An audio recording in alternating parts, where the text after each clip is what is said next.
once again to Tackle Primetime, powered by the NCSA. Tonight, we're looking at the top football players in America without a set position. Tonight, we're looking at pure football athletes. And after we run down our top 5, Coach and Coach will explain how they used to go about eliminating players from their recruiting board. And here's our NCSA Brain Trust. I don't know if brain trust is the right word for one of us, Ashley, but we are thrilled to be back again to evaluate more players. Speak for yourself. Randy, seriously, you couldn't have said it better. Tonight we are looking at players categorized as athletes. They're all athletes, but there's that one category where a guy can do a lot of different things. These athletes, or this athletic category, are guys that are known to be multi-dimensional in their skills. They usually play several positions in high school and contribute heavily on special teams. And you know how important that is. College coaches will see the skills he looks for in a running back, safety, or a linebacker all wrapped up in one guy. It's like recruiting 2 or 3 guys, but only getting taxed for one. First up is Tony Jefferson, 6 foot, 195 pounds, out of Eastlake High School in Chula Vista, California. Tremendous hitter, runs very well to the ball, and swallows the ball carrier or blows him up. An impact defensive player, can play in space or between the tackles. He's quick with good feet and hips, could play safety as well. He has a great knack for pursuit angles and attacks from inside out. The same abilities make him a terrific running back prospect too. Following Tony is Anthony Barr. He's 6 feet 4 inches tall. He's a wide receiver. He's a linebacker. He's a defensive end. He's from Loyola High School in Los Angeles, California. Great football tradition at that school. He can stick his foot in the ground and get downhill. His pad level, little bit, got to work on that. Got to bend those knees, not the waist, bend the knees. You know, but he makes himself a big target if he stands straight up. His upside may be at other positions. His athleticism, size, and explosiveness suit him well to play receiver, linebacker, defensive end, or a hybrid H-back on offense. Right behind Anthony is Jaylen Watkins from Cape Coral High School in Florida, 6 foot, 171 pounds. He can play corner, wide receiver. He's got those loose hips. We love good feet and will tackle. He's a really good corner prospect, Coach.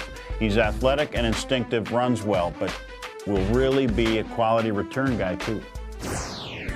Next, Randy, we have Demarco Cobbs out of Tulsa Central High School in Oklahoma. He's 6 feet 2 inches tall and weighs 200 pounds.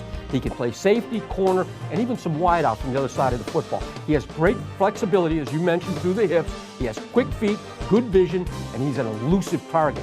He sees cutback lanes easy, has very good one-cut ability, and he runs very well. And now, Randy, to wrap things up on Primetime, we want to do something a little different during this episode. Something that most recruits and fans have little or no understanding of. Today we're going to take you inside the coach's war room to explain how we as recruiting coordinators first complete our list of prospects, and then with the help of the entire staff, which is critically important, and any recruiting coordinator that doesn't do that, he's making a big mistake.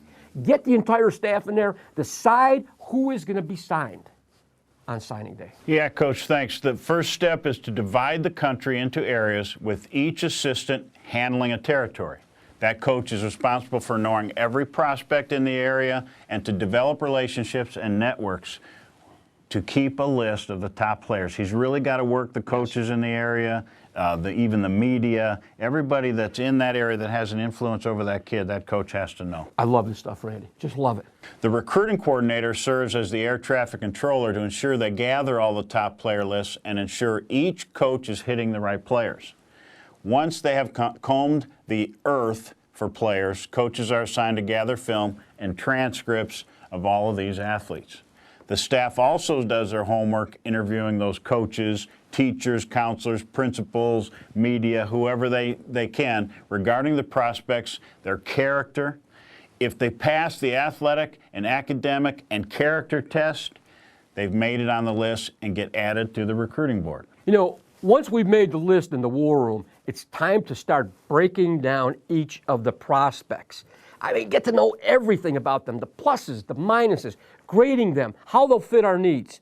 It's as important to eliminate prospects as it is to secure a young man for a spot on your recruiting board. A good recruiting staff focuses on the players that fit their needs and are legitimate prospects. Coaches will have some spirited arguments, spirited, as you well know, in trying to keep their guys alive in the process. By their guys alive, I mean, you bring a guy in to be evaluated, will you pound the table for that guy? Spirited is a mild description of some of these discussions, isn't it? Well, as I've always said, character and academics cannot be downplayed as reasons why a student athlete is recruited. Coaches don't want great athletes that won't be able to mature and adjust to college life. The trade-off just isn't worth it, Randy. They want great student athletes that are concerned about their futures. The more coaches investigate, the truer sense of a young man, his character is revealed.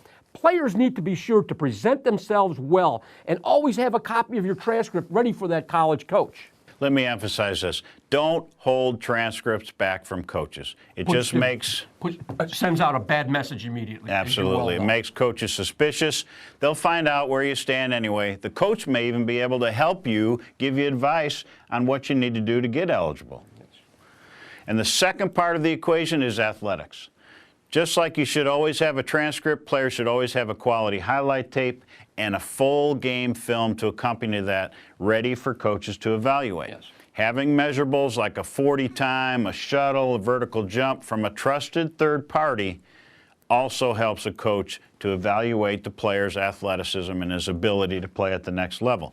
Many times, the final evaluation comes down to how a player performs or looks at a football camp. There's no question, and it comes down to that word that I used earlier was trust. The process, it's never easy, Randy, as you well know, and it's hard. You recruit a young guy, and all of a sudden now, you got to scratch him from the list. But recruits need to realize that coaches are forced to make cuts. They can't take everybody that first letter went out to. They can't take everybody even that they visited. So sometimes those relationships occur over a period of time, and then comes a time where you have to tell a young man, and you should, so he can go to plan B. You know what?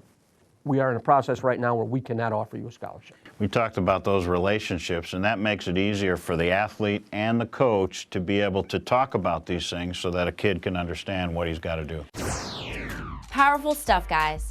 Now that you know what happens inside the war room, it's time to get started by getting on the list by joining NCSA and Tackle.